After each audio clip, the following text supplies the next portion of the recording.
And so when they drove away, I was thinking right then, what am I doing wrong? I came into Islam, and I thought, I get to Islam, this is the right way, so God, He should, like, you know, help me out here. Why am I in this shape?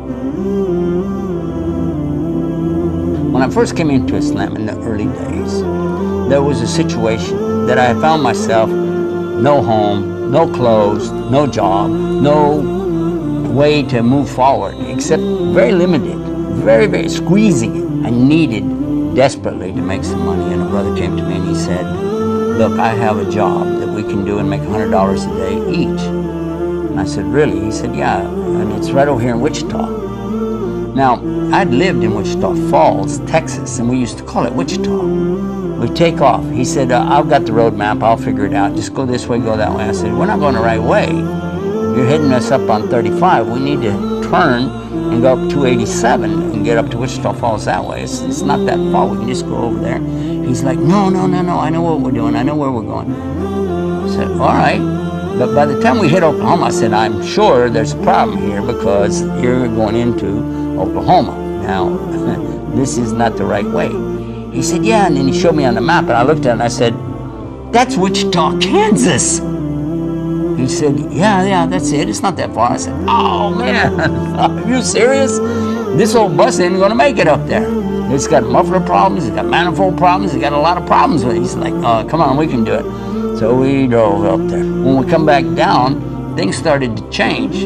Going up, it had been cold. But all of a sudden, it started getting hot. I don't know where the heat came from. It didn't last long, but long enough, because when it started heating up that manifold and heating up the exhaust system on there, it started firing straight out because the muffler system had pulled away, and the block of the motor was shooting fire, a stream of fire out every time the pistons hit.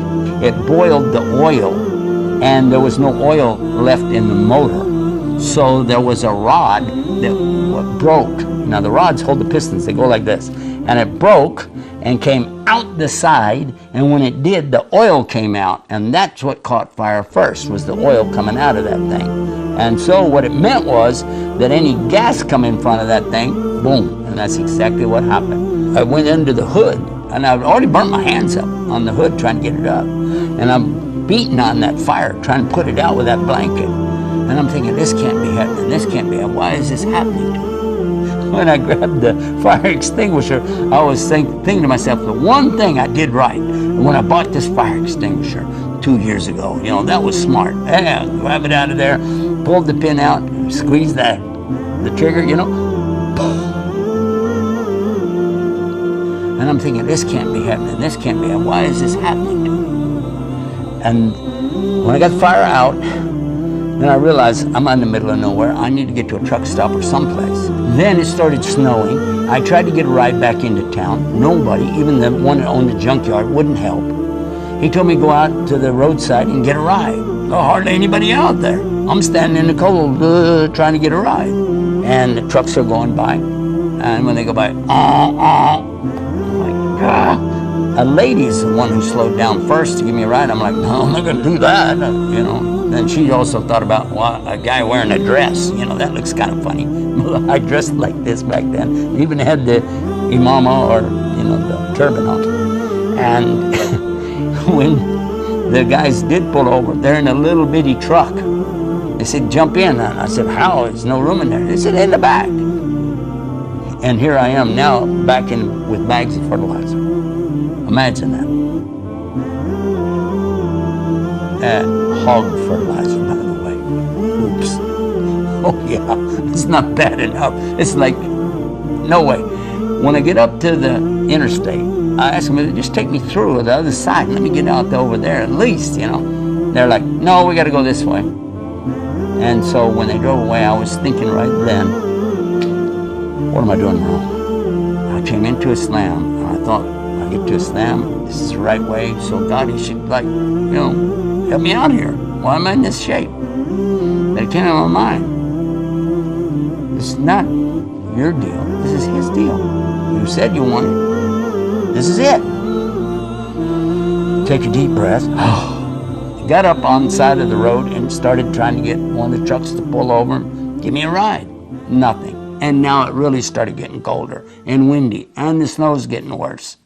You know what happened? A red car, a Lamborghini, came over the top of the hill. Now I'm standing out on the side of the road, freezing to death, in clothes that don't fit with holes in them, and here comes a big Lamborghini coming up, big red. Oh, I love red cars. Coming over the top of that hill. I thought, oh, brother. And when it passed me, it stopped. I went, uh-oh, what's wrong with this story?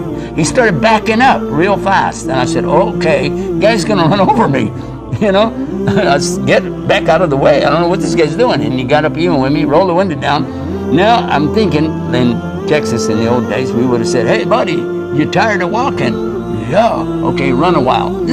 It'd take off. I figured he's gonna pull a joke on me, something like that. Instead, he said, can you help me? I'm going, that's probably the funniest story I've heard today. You need help from me? But I had to be serious, so I said, yeah, what can I do for you? He said, do you mind to ride with me? Because I can't keep my eyes open. I don't know what's happened to me, but I just feel like I'm gonna fall asleep. He said, I don't know if I'm even driving straight. I've got to get down to Canton, Texas. But I know exactly where it is. I said, sure, yeah, why not?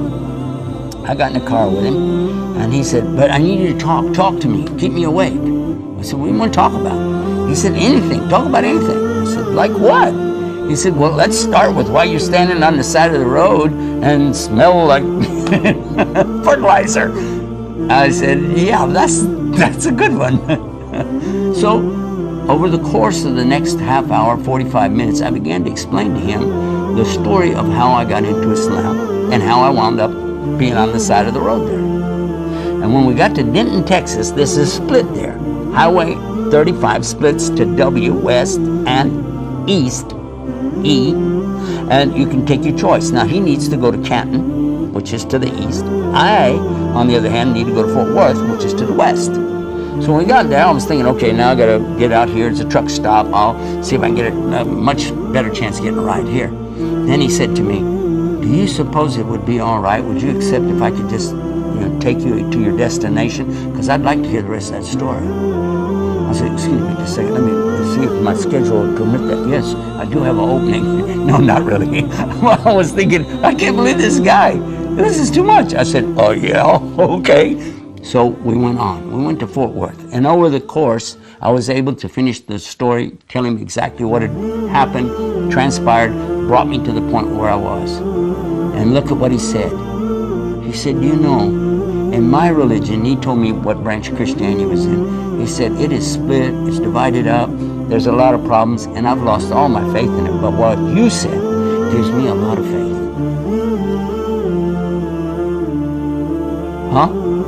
He said, this gives me a lot of inspiration. The way you overcome these things. I said, I didn't really. I'm just trusting him, and he makes things happen. He said, I'd like to know so much more. I was a brand new Muslim in those days, very brand new. So I didn't have preparation. I didn't have anything with me to give him. Nothing, no cards, no websites in those days. What can I give him? So when we got to the destination, we got out of the car, went in, I found some pamphlets. I gave him a couple pamphlets. Human rights in Islam, the concept of God. Those two main ones that helped me so much when I came in. And do you know, subhanAllah, after he took those, he promised me, he said, I'm going to read these and see what I can do. But this sounds like my way. And he drove off. He didn't any more than drive away. Then the brothers who owned the house showed up and they said, oh, you're back.